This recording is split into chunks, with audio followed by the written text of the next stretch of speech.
नमस्ते प्यारे बच्चों, आपका इस नए सेशन में स्वागत है और मैं आशा करता हूँ आप सब अच्छे होंगे, बहुत अच्छे से आप अपनी पढ़ाई कर रहे होंगे और जैसा कि मैं देख पा रहा हूँ आप खूब मन लगाकर पढ़ाई कर रहे हो।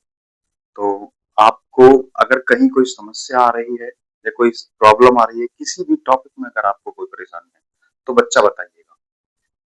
जब तक बताओगे नहीं अपनी समस्याओं को, तब तक तो डॉक्टर भी आपका इलाज नहीं करता। डॉक्टर भी इलाज तभी करता है जब आप बताते हो जी हमारे पेट में दर्द है या हमारे सर में दर्द है। जहां पर दर्द होगा डॉक्टर वहीं पे इलाज करेगा। या कभी ऐसा हुआ है कि आपके दर्द तो पैर में हो रहा है और जाकर के आपने अपनी डांड उखड़वा दी हो? हुआ है क्या कभी ऐसा? तो जहां आपको समस्या है, जहां आपको प्रॉब्लम है, आप अपनी प्रॉब्लम्स बताइएगा और क्वेश्चंस का कंटेंट आपको ऐसा मिलेगा कि जो एग्जाम में सीधे सीधे क्वेश्चन यहीं से तो आते हैं, क्वेश्चन कहीं और से नहीं आते। आपको सिर्फ अपनी मेहनत पर ध्यान देना है और चलते हैं आज की क्लास की तरफ को। ये आज एक का क्वेश्चन है। पहला क्वेश्चन, दो कुर्सियां और एक मेज 170 रुपए में खरीदी जा सकती है। दो कुर्सियां हैं और एक मेज है, वो 170 रुपए में खरीदी जा सकती है। तो पांच कुर्सियां और चार मेज 530 में खरीदी, तो कुर्सी का मूल्य ज्ञात करो। वो एक कुर्सी का मूल्य ज्ञात करने के लिए बोल रहा है। अगर मैं आपसे कहूं, मैंने मान लिया कि कुर्सी का प्राइस एक्स है और मेज का वाई है, ठीक है जी। वो कह रहा है दो कुर्सी और एक मेज का मूल्य 170 है। इन दोनों का जो प्राइस है वो 170 है। यदि पांच कुर्सियां और चार मेज, पांच कुर्सियां और चार मेज 530 रुपए में खरीदी जाती है, 530 रुपए में खरीदी जाती है, तो कुर्सी का मूल्य ज्ञात करो। यानी कि हमें एक्स का मूल्य ज्ञात करना है। यानी कि हमें एक्स का मूल्य ज्ञात करना है कि एक्स की वैल्यू क्या है। कुछ नहीं है। क्वेश्चन को मैं चाहूं तो यही समाप्त कर सकता हूं, पर लेकिन मुझे क्वेश्चन को समझाना है, तो इसलिए दो चार स्टेप फालतू होंगे। यानी क्वेश्चन को मैं यहीं पर समाप्त कर सकता हूँ। कैसे कर सकता हूँ कि मैं y के मान को बराबर बना, y का मान बराबर बनाने के लिए मुझे 4 की गुणा ऊपर करनी होगी। तो 4 की गुणा करेंगे ऊपर, तो ये 8x हो जाएगा, ये 4y हो जाएगा और ये इसमें 4 की गुणा कर देंगे। अब हम करते हैं तो 8x प्लस के 4y बराबर के 680, ये हो गया। अब इसको भूल जाओ, अब इसको भूल जाओ। अब आपका मेन हो गया ये नीचे का, ये समीकरण 1, ये समीकरण 2, इन दोनों को आपस में चिन्ह बदले, y से y खत्म, 3x बराबर 0, 5, 1, 3 से 150 कट गया, 50 बार। कुर्सी आ गई, एक कुर्सी का मान आ गया 50 रुपए, वही हमसे कह रहा था, तो ये 50। कोई परेशानी हो तो बताओ। Any problem? भाई हमारे पास में ये दो समीकरण बनी थी, 2x प्लस के वाई बराबर 170, और दूसरी कितनी बनी थी, पांच कुर्सियां थी और चार मेज थी, ये 530 रुपए में गई। ये दो समीकरण बनी थी हमारे पास में, और इनमें एक्स और वाई को, किसी एक मान को आप लेवल कर लो और आंसर यहां आ जाएगा।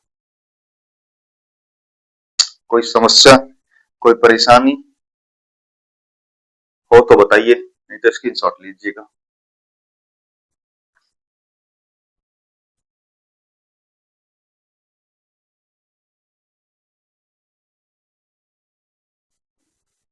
देखिएगा बच्चों, ये अनुपात समानुपात का क्वेश्चन है। ये कह रहा है x का मान हमें ज्ञात करना है। इसने एक दी हुई है, क्या दिया हुआ है, 4/5 अनुपात 12/10 समानुपात x/6 और ये 9/2। ठीक है, हमें ये दिया हुआ है x का मान हमको ज्ञात करना है। x का मान इसे करने की एक ट्रिक है, बाहर वालों की बाहर गुना, अंदर वालों की अंदर गुना।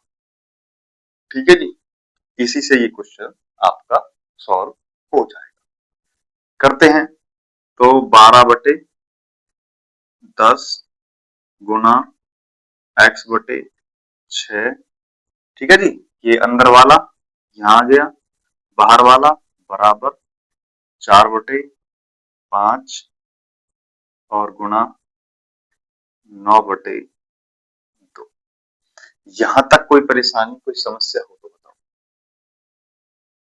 किसी को कोई परेशानी यहां तक इस प्रकार से करने में, किसी को कोई समस्या? ठीक है, तो करते हैं काट पीट। 6 से ये कटा 2 बार, 2 से ये कटा 5 बार। ठीक है जी, 2 से ये कट गया 2 बार। ठीक है जी, और अगर मैं इसे एक चीज और काटना चाहूं, 5 से 5 कटा, तो x बराबर कितना आ गया? x का मान निकालने के लिए कह रहा था और x का मान हमने निकाल दिया। मात्र एक लाइन का क्वेश्चन है, ये चीज तो यहाँ लिखी हुई ही है, ये चीज तो आपके प्रश्न में ही है। आपको ऑफलाइन एग्जाम में होता है, प्रश्न लिखा लिखाया आएगा, तीर घुमाने हैं, वही काट पीट करनी है, आंसर मात्र 5 सेकंड में आंसर। कोई समस्या, कोई परेशानी हो, ये प्रीवियस ईयर का ही क्वेश्चन है। जो क्वेश्चंस, ये क्वेश्चन आपके सामने बहुत सिंपल सिंपल आसान आसान क्वेश्चंस हैं, आप कीजिएगा, आप यकीन मानिएगा, आपके एक भी क्वेश्चन परीक्षा में नहीं छूटेंगे। आप परीक्षा में संपूर्ण क्वेश्चनों को बहुत अच्छी तरीका से बना करके आओगे और पेपर को बहुत अच्छे प्रकार से कंप्लीट करके आओगे। ठीक है, कोई समस्या, कोई परेशानी बताओ हो तो। चलते हैं नेक्स्ट क्वेश्चन पर, लीजिए स्क्रीनशॉट।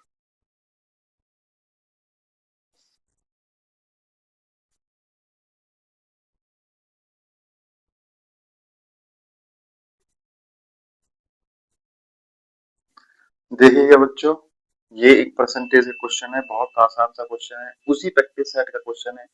यानी कि इतने आसान क्वेश्चंस आपके बीच में परीक्षा में आते हैं। मतलब मेरा कहने का सिर्फ उद्देश्य सिर्फ इतना है, अगर आप मन लगाकर इस क्लास को देख ही रहे हो ना, तो ये तो मैं आपको सुनिश्चित बिल्कुल कर सकता हूँ कि आप मैथ में 100% स्कोर करेंगे। बहुत अच्छा कंटेंट ढूंढ ढूंढ के निकाला जा रहा है, बहुत अच्छे क्वेश्चंस जो बनने की प्रबल दावेदारी रखते हैं, वो क्वेश्चंस निकाले जा रहे हैं, आपके बीच में कराए जा रहे हैं। किस प्रकार से उनको करने की आपकी अप्रोच होनी चाहिए, वो अप्रोच आपके सामने प्रेजेंट की जा रही है। आप घबराएं बिल्कुल भी नहीं, आपके क्वेश्चंस बहुत अच्छी तरीका से, आपका सिलेबस खत्म होगा, आप क्वेश्चन को करना बहुत अच्छे प्रकार से सीख जाओगे। तो चलते हैं क्वेश्चन पर। क्या कह रहा है? 800 के 75%। ये 800 है, के का मतलब गुना 75%, 25% कितना होता है? 1/4, तो 75% हो जाएगा 3/4। अब जिसको ये नहीं पता कि 3/4 कैसे होना है, वो भाई देखो, मैं तो ये कहूंगा मेरी मैथ परसेंटेज की फ्रैक्शंस की क्लास को देखिए जा करके, आप फ्रैक्शंस के बारे में जानोगे, सीखोगे, तभी आप कर पाओगे। ठीक है, और अगर आपको वो क्लास ही नहीं देखनी, तो भाई देखो, आप इतना कर सकते हो, 75/100, 25×75, 25×4, 3/4। मैंने कर लिया। ये करोगे ना तो टाइम कहाँ बचाओगे मेरे भाई। अब जैसे फ्रैक्शंस की क्लास को आप देख लोगे, समय इतना बच जाएगा। मैंने 3/4 यहाँ तक, मुझे ये पता है कि 20% को हम 1/5 लिखते हैं और 20 छिक्के 120 होते हैं, तो इसको 6/5 लिख सकता हूँ।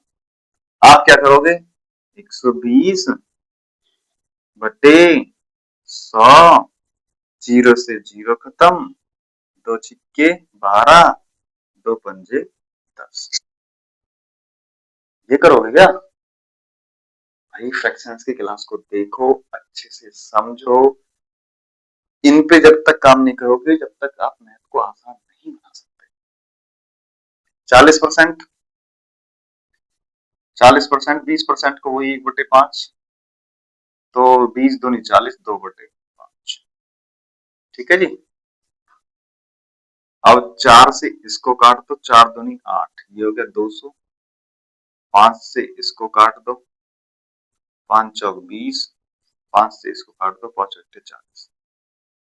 ठीक है, 8 तिया 24 गुना 12, 12 चौक 48, 24 और 4 28, 288। ये आपका आंसर हो गया। किसी को कोई समस्या हो तो बताओ। अगर आप चाहते तो इसके ऑप्शंस में सॉल्व करने की जरूरत नहीं थी। 6 दूनी 12, 2 तिया 6 और 6 8 सिंह 48, 8 यूनिट डिजिट सही हो जाता, क्योंकि यूनिट डिजिट जो इकाई का अंक है, ये ऑप्शन में सिर्फ एक में ही 8 था और आपको ये करने की जरूरत नहीं थी, यहां से सीधा हो जाता। मान रहे बात को, नहीं मान रहे?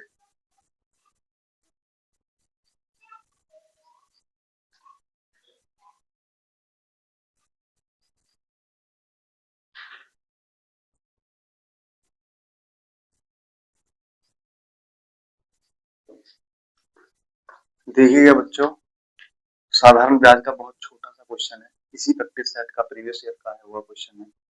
क्या कह रहा है कि ब्याज की दर ज्ञात करो, यानी कि हमको आर ज्ञात करनी है, यानी कि हमको आर ज्ञात करनी है, दर ज्ञात करनी है। जब 1,000 रुपए के मूलधन पर प्रिंसिपल कितना दिया हुआ है हमको, 1,000 रुपए। प्रिंसिपल कितना दिया हुआ है, 1,000 रुपए। मूलधन पर 5 वर्ष में समय कितना दिया हुआ है, 5 वर्ष की अवधि में साधारण ब्याज सिंपल इंटरेस्ट, सिंपल इंटरेस्ट कितना दिया हुआ है, 440 रुपए, 440 रुपए। ये चीजें हमें दी हुई हैं, आर ज्ञात करनी है, सीधा सीधा सा हमें फॉर्मूला लगाना है और इसमें कुछ भी नहीं करना। आप कर लोगे तो मैं छोड़ दूं यहीं। ब्याज के तो बहुत क्वेश्चन करा दिए हैं, बहुत बार रिवाइज करा दिया है, इन्हीं क्वेश्चनों में से आपको क्वेश्चन मिल जाएगा, कुछ करने की ही जरूरत नहीं है।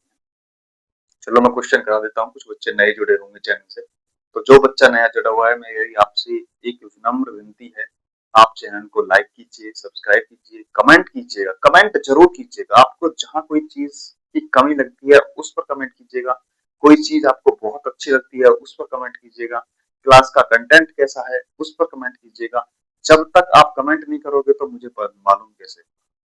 आप कमेंट कीजिएगा, कमेंट करोगे तो मुझे भी हौसला होगा, आप सब्सक्राइब करोगे मुझे भी हिम्मत मिलेगी, आप शेयर करोगे मुझे और ताकत मिलेगी। तो प्लीज कीजिएगा। तो मैं क्वेश्चन करता हूँ, सिंपल इंटरेस्ट बराबर पी गुना आर गुना टी अपॉन 100, यही होता है, यही होता है। करते हैं क्वेश्चन को। सिंपल इंटरेस्ट कितना दिया हुआ है हमें, 440 रुपए। पी कितना है, 1,000 रुपए। ठीक है जी। आर हमको ज्ञात करनी है, समय कितना है, 5/100। ठीक है, कोई समस्या, कोई परेशानी नहीं है तो काट पीट कीजिएगा। 2 जीरो से 2 जीरो खत्म, 1 जीरो से 1 जीरो खत्म। आर बराबर 44/5, आर बराबर 44/5। ठीक है जी। आर को 5/8 40, 5/8 8.8% पर ईयर, ये आपका कौन सा, 8.8% पर ईयर। इतना आसान सा क्वेश्चन है, कुछ भी नहीं है क्वेश्चन में। आप अपनी मेहनत बहुत अच्छे प्रकार से करते रहिए। कोई परेशानी आए आपको तो आप संपर्क कर सकते हो, कमेंट कर सकते हो। चलते हैं नेक्स्ट क्वेश्चन पर। स्क्रीनशॉट लीजिएगा, जो बच्चा स्क्रीनशॉट लेना चाहता है स्क्रीनशॉट लीजिएगा।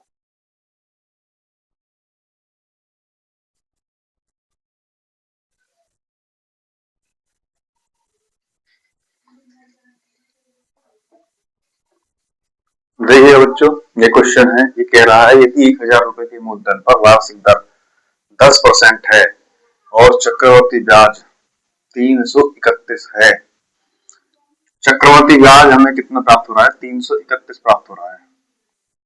चक्रवर्ती ब्याज हमें 331 प्राप्त हो रहा है, तो समय ज्ञात करो। यानी कि मूलधन जो है हमारे पास वो है 1000 रुपए। कंपाउंड इंटरेस्ट जो है वो 331 है, राइट? कोई प्रॉब्लम?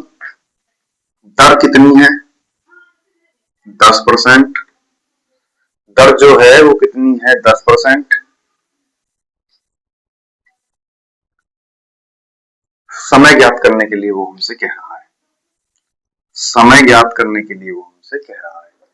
देखो, चक्रवर्ती ब्याज दर है, सीधा सीधा हम फ्रैक्शन से करते हैं, आप जानते ही होंगे। फ्रैक्शंस के साथ में कैसे तोड़ते हैं, आइए सिखाते हैं आपको। सब्सक्राइब करवा दो यार, शेयर कर दो, बच्चों को शेयर कीजिएगा। अच्छा अच्छा कंटेंट सभी के पास में पहुंच सके। अपने दोस्तों से, अपने मित्रों से सब्सक्राइब करवाइए, कुछ क्लास को लाइक करवाइए।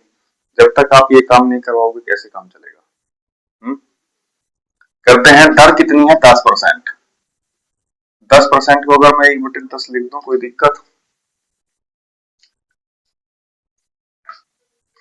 कोई दिक्कत? अगर मैं 1 वर्ष मानूं, अगर मैं 1 वर्ष मानूं तो इतना है। कितना है? इतना। अगर मैं 2 वर्ष मानूं तो 1/10 100 हो जाएगा, ये 2 साल का हो गया। ठीक है। अगर मैं 3 वर्ष मानूं तो 1/1000 हो जाएगा। हो जाएगा नहीं हो जाएगा? अब मुझे दिख रहा है कि मेरा मूलधन इससे मैच कर रहा है 1000, यानी कि ये क्यूब है। क्यूब है तो क्वेश्चन हो गया सीधा सीधा। इसकी टेंशन छोड़ो, इसकी टेंशन छोड़ो, क्यूब ले लो। 1 साल के 10% को 1/10 लिख सकते हैं, तो 1 साल का ब्याज कितना हो गया? चक्रवर्ती ब्याज 11/10। इसकी क्यूब ले लो तो ये हो जाएगा 1331/1000। ठीक है, ये हमारा मूलधन हो गया, ये हमारा कंपाउंड इंटरेस्ट प्लस मूलधन हो गया। इसमें से 331 निकालोगे तो ये हमारा CI हो गया। कोई परेशानी हो तो बताओ, कोई परेशानी हो तो बताओ।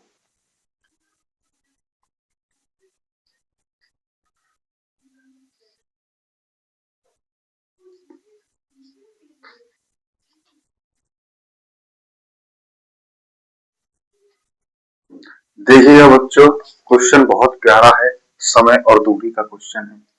रेलगाड़ी दौड़ रही है, आइए दौड़ाते हैं रेलगाड़ी को। क्वेश्चन क्या कह रहा है कि दो रेलगाड़ियों की गति का अनुपात 5:6 है। दो रेलगाड़ी हैं, उनकी गति का अनुपात जो है वो 5:6 है। 5:6 ये हो गया रेलगाड़ियों की गति का अनुपात। रेलगाड़ी गति अनुपात 5:6। ठीक है जी। दूसरी रेलगाड़ी 5 घंटे में 450 किलोमीटर, 5 घंटे में 450 किलोमीटर। दूसरी रेलगाड़ी की चाल निकाल लो। दूसरी रेलगाड़ी की चाल, चाल बराबर दूरी 450 बटे समय, 5 घंटे में, तो 5 नाम 45, 90 किलोमीटर प्रति घंटा, 90 किलोमीटर प्रति घंटा इसकी चाल आ गई दूसरी रेलगाड़ी की। यहां तक कोई समस्या? किसी को कोई समस्या हो तो बताओ। हमें दूसरी रेलगाड़ी के बारे में इतनी इंफॉर्मेशन दी हुई है, जहां मैं अंडरलाइन करूं उसको पढ़ो कि दूसरी रेलगाड़ी की 5 घंटे में 450 किलोमीटर दूरी तय करती है। वही मैंने ये दूसरी रेलगाड़ी की चाल आ गई। अब इसको दो प्रकार से कर सकते हैं, मैं दोनों प्रकार से आपको करके दिखाऊंगा। पहली प्रकार से ही तो ये पहली रेलगाड़ी की चाल, पहली रेलगाड़ी की स्पीड बटे दूसरी रेलगाड़ी की स्पीड बराबर जो इनका रेशो दिया हुआ है 5:6। ठीक है, 5:5/6। पहली की हमें ज्ञात करनी है, दूसरी की 90 बराबर 5/6। अब 90 को इधर ले जाएंगे तो ये हो जाएगा पहली बराबर 5 गुना 90/6। 6 से ये कट जाएगा 15 बार, 15×5 = 75। ठीक है जी। एक प्रकार से तो हम इसको इस प्रकार से निपटा सकते थे, और दूसरा प्रकार जो है वो मैं यहीं से ही करता हूं। अगर 6 90 का कितने गुना है, 6 जो है 6 का कितने गुना 90 है, 6 का कितना गुना 90 है, तो 6 का 15 गुना 90 है, 15×6 = 90। भाई सीधा सीधा सोचो, उसने गति का अनुपात दिया हुआ है हमें, हमने दूसरी रेलगाड़ी की गति निकाल ली। यहां तक किसी को कोई समस्या, कोई परेशानी? है ना? बोलो जो ना, बोलो, कोई समस्या? अच्छा गवाया। 15 गुना हो गया, 90 हो गया, इसका भी 15 गुना ले लो। जब इसका 15 गुना है तो इसका भी 15 गुना होगा। बात खत्म। 15×5 = 75 किलोमीटर प्रति घंटा। ये इतने की स्पीड से दौड़ेगी। यहां पर भी तो 75 किलोमीटर प्रति घंटा ही आया है। इतना करने की जरूरत नहीं है, सीधा सीधा यहीं देख लो कि ये कितने गुना है, उतने ही गुना दूसरे को बना दो, आपका क्वेश्चन सॉल्व हो जाएगा। किसी को यहां कोई समस्या आई हो तो बताओ, अदरवाइज नहीं तो चलते हैं नेक्स्ट क्वेश्चन पर। आप तब तक स्क्रीनशॉट लीजिएगा।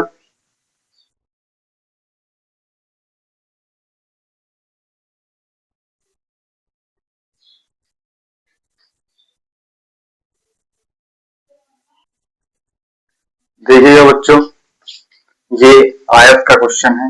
आयत के ही क्वेश्चन अभी तक मुझे टकराए हैं, आयत से अलावा कोई और क्वेश्चन पूछ नहीं रहा है। तो आज फिर एक आयत का क्वेश्चन मिला है आपके प्रैक्टिस सेट में, तो आयत का ही क्वेश्चन मैं आपके बीच में ये लेकर के आया हूं। ये क्या कह रहा है कि एक आयताकार भूखंड है, माना कि ये आयताकार भूखंड है। ठीक है जी। ये कह रहा है इसकी लंबाई, इसकी चौड़ाई, ये इसकी लंबाई हो गई और ये इसकी चौड़ाई हो गई, से 3 गुनी है। लंबाई इसकी चौड़ाई से, लंबाई चौड़ाई से 3 गुनी है। अगर मैं इसको x मान लू तो ये 3x हो गया। ये यही तो कहना चाह रहा है, चौड़ाई से 3 गुनी है, लंबाई इसकी चौड़ाई से 3 गुनी है। और इसका क्षेत्रफल, क्षेत्रफल कितना होता है इसका, L/B कितना है, 768 मीटर स्क्वायर। ठीक है जी। कोई समस्या? कोई समस्या नहीं है। तो L कितना है 3x, B कितना है x बराबर 768। यहां तक कोई समस्या? यहां तक ये मैटर समझ में आया आपके? भाई एक आयत है, इसकी लंबाई चौड़ाई से 3 गुनी है, तो ये x मान लिए 3x हो गई। इसके क्षेत्रफल का फॉर्मूला क्या होता है, लंबाई गुना चौड़ाई। क्षेत्रफल हमें दे रखा है 768, 768 ले लिया हमने। अगर इसको सॉल्व करेंगे तो ये होगा 3x² बराबर के 768। एक्स स्क्वायर बराबर क्या आ गया 768/3। यहां तक कोई परेशानी हो तो बताओ, यहां तक कोई परेशानी हो तो बताओ। 3 से इसको काट लो, 3 दूनी 6, 3 पंजे 15, 3 सिंह 18। एक्स स्क्वायर का मान आ गया 256। एक्स स्क्वायर का मान आ गया 256। 256 कितने का वर्ग है? वर्गमूल याद करे, कर लो बेटा, करने पड़ेंगे, इस क्वेश्चन में फंस जाओगे। ये 16 का वर्ग है तो एक्स का मान आ गया 16। ये 16 का वर्गमूल है तो एक्स का मान आ गया 16। जब एक्स का मान 16 आ गया तो 16 को इन दोनों में रख दो। चौड़ाई होगी इसकी 16 और लंबाई होगी इसकी 48। देखना 3 गुनी है ना, 16 की 48। अब ये कह रहा है इसका परिमाप, आयत का परिमाप। परिमाप क्या होता है? आयत का परिमाप,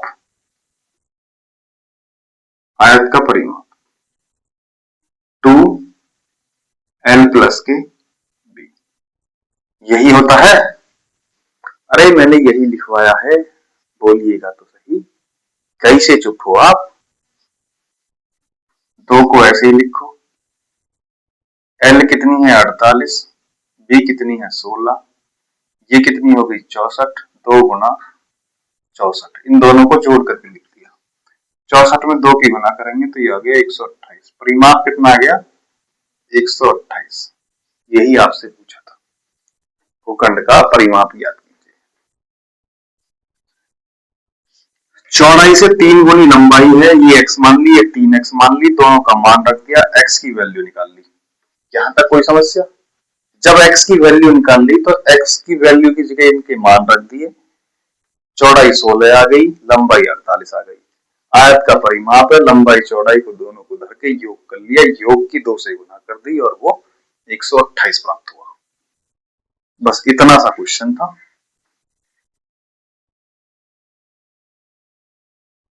कहीं से कोई समस्या आई हो, समस्या आ रही हो तो बताइए, नहीं तो चलते हैं नेक्स्ट क्वेश्चन पर। तब तक आप स्क्रीनशॉट लीजिएगा।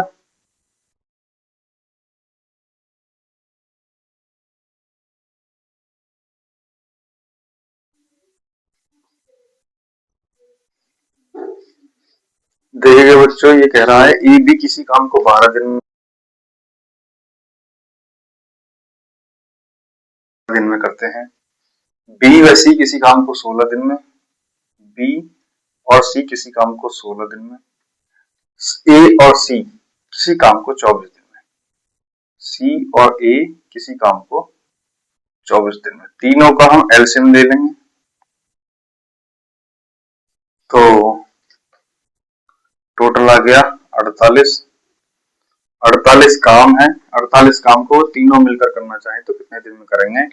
अगर मैं ए प्लस बी को देखूं तो एक दिन में कितना काम कर रहे हैं? 12 चौक 48, 16 की 48, 24 दूनी 48। ये एक दिन में काम कर रहे हैं 4। बी और सी एक दिन में कितना काम कर रहे हैं? 3। सी और ए एक दिन में कितना काम कर रहे हैं? 2। तो 2 ए प्लस बी प्लस सी बराबर 4 3 7 2 9 9। तो ए प्लस बी प्लस सी बराबर 9/2। ये इतना काम कर रहे हैं तीनों मिलकर एक दिन में। तो 48 काम को तीनों यानी कि 9 गुना 2 कितने दिन में करेंगे? 9 से 48 को काट लो, 9 पंजे 45, 9 तिया 27। ठीक है जी। अब 5.3 में 2 की गुना कर लो, 10.6 दिन में तीनों मिलकर कार्य को समाप्त कर देंगे, कार्य को समाप्त कर देंगे। ठीक है, कोई समस्या परेशानी आई कहीं? ए और बी किसी काम को 12 दिन में करते हैं, बी और सी किसी काम को 16 दिन में करते हैं, सी और ए किसी काम को 24 दिन में करते हैं। यदि वे तीनों मिलकर एक साथ काम करें, यानी कि वो तीनों ए प्लस बी प्लस सी कार्य करें तो कितने दिन में कार्य करेंगे, ये क्वेश्चन ने कहा था। हमने तीनों का मान निकाल लिया। ए और बी एक दिन में कितना करते हैं 4, बी और सी एक दिन में कितना करते हैं 3, सी और ए दोनों एक दिन में कितना करते हैं 2। यानी सबसे ज्यादा निकम्मा अगर मुझे कोई दिख रहा है तो सी दिख रहा है, जहां भी आ रहा है वहां काम का रेशो घट रहा है। मानते हो या नहीं?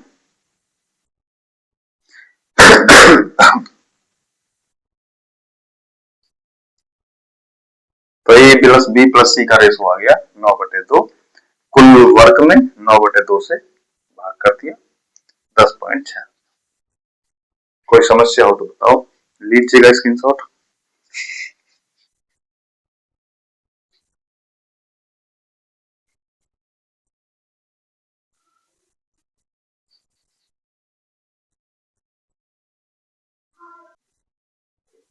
देखिएगा बच्चों, वही क्वेश्चन है, सिर्फ जो एग्जामिनर खेलता है बच्चों के साथ में, मैंने वही चीज इसमें की है कि ए बी किसी काम को 12 दिन में, बी और सी वही काम को 16 दिन में, और ए और सी वही काम को 24 दिन में कर सकते हैं। ठीक है जी? तो इस पूरे काम को ए, ओनली ए कितने दिन में समाप्त करेगा? बच्चा यही आके ए का क्या किया जाए, वो क्या किया जाए, वही मैं आपके सामने यहाँ प्रेजेंट करने वाला हूं।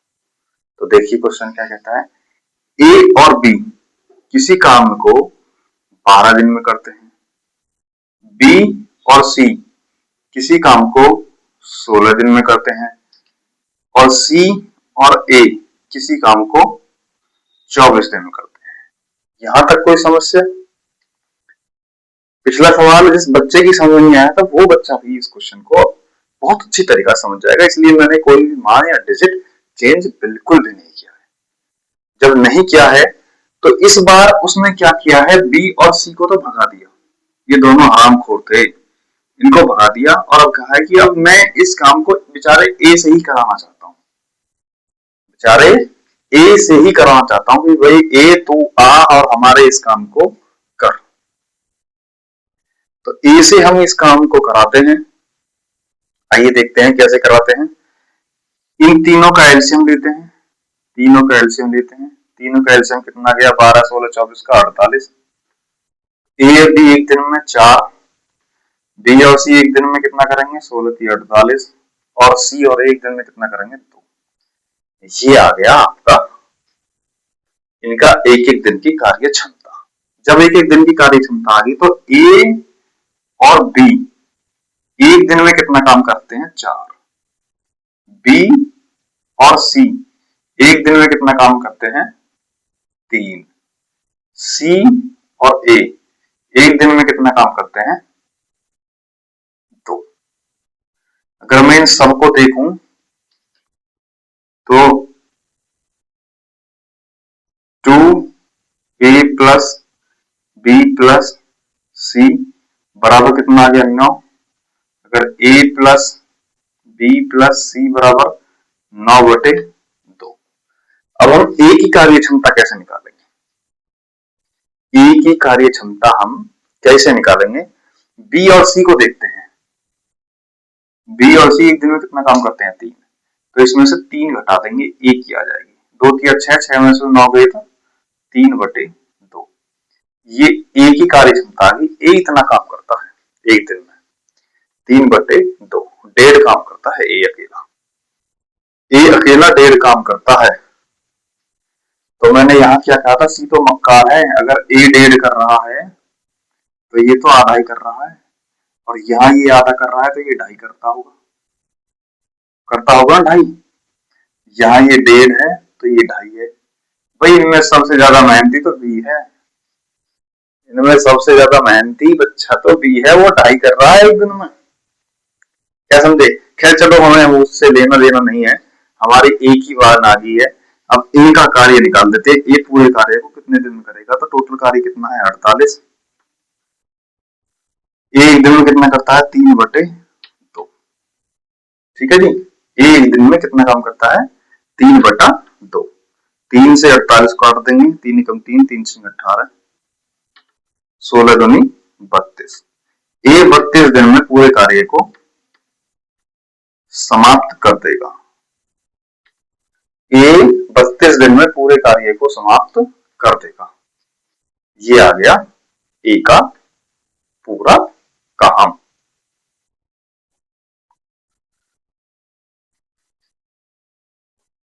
तो बच्चों, आज की क्लास को इतना ही रखते हैं। मिलते हैं आपसे एक नए वीडियो में, एक नए सेशन में। आशा करता हूं आप बहुत अच्छे से अपनी पढ़ाई कर रहे होंगे और अपने काम के प्रति आप बहुत ही संवेदनशील होंगे, बहुत ही चिंतन करते होंगे। आपको किसी प्रकार की एक्स्ट्रा चिंता करने की कोई जरूरत नहीं है। मैथ की जिम्मेवारी जब मैंने ले ली है तो मैंने ले ली है। मैथ आपका कंप्लीट होगा, रोजाना आपकी एक वीडियो जरूर आएगी। आप अपनी तैयारी को पूरी तरीका से बहुत अच्छे से करते रहिएगा और जितना हो सके उतना ज्यादा से ज्यादा, अधिक से अधिक लोगों को शेयर कीजिएगा। अपना प्यार बनाए रखिएगा धृतीय एग्जाम को। और ये धृतीय एग्जाम आपके सिलेक्शन की वो आखिरी ताबूत की कील साबित होगी जो आपको सफलता दिलाएगी। तो मैं सिर्फ इतना ही कहना चाहूंगा। देखो, आप धृतीय एग्जाम से जुड़िए, सब्सक्राइब कराइए, औरों से भी कराइए, लाइक कीजिए, शेयर कीजिएगा।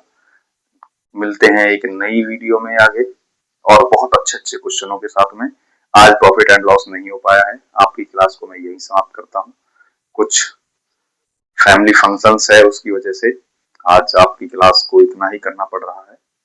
तो तब तक के लिए धन्यवाद। जय हिंद, जय भारत। मिलते हैं अगली क्लास में।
नमस्ते प्यारे बच्चों। देखो, बच्चा यूपीएसआई के क्वेश्चन को करने में लगा पड़ा है, पर एग्जामिनर स्मार्ट अप्रोच के साथ में क्वेश्चन को देता है। देखो, ये यूपीएसआई 2021 शिफ्ट 3 का क्वेश्चन है और सवाल अगर आप लेंथ से जाओगे तो बहुत उलझ जाओगे। सवाल में कुछ नहीं करना था, बस मात्र आपको ए बी सी की दो अनुपातियों का अनुपात दिया हुआ है और सी अपने हिस्से के 1800 रुपए बी को देता है, तो नया अनुपात इतना हो जाता है। आपको कुछ नहीं करना था। 16 17 18, 16 और 17 33 और 18 51, टोटल रेशो का जो सम है वो 51 है। तो 51 को हम देखें तो ये 17 से कट रहा है, 17 और 3 ये दोनों से कट जाएगा। अब हमें 3 से चेक करना है या 3 से कट रहा है। 3 से नहीं कटता, 3 से ये कट रहा है, ये 3 से नहीं कटता, ये 3 से नहीं कटता, तो यही हमारा आंसर होगा। इनको और इस अनुपात को अगर आप बराबर करने के चले गए, हिस्सा बांटने के लिए चले गए, क्वेश्चन उलझ जाएगा आपका। आपको क्वेश्चन करने में नहीं याद आ जाएगी। सिर्फ स्मार्ट अप्रोच से क्वेश्चन को कीजिए, मात्र 5 सेकंड में।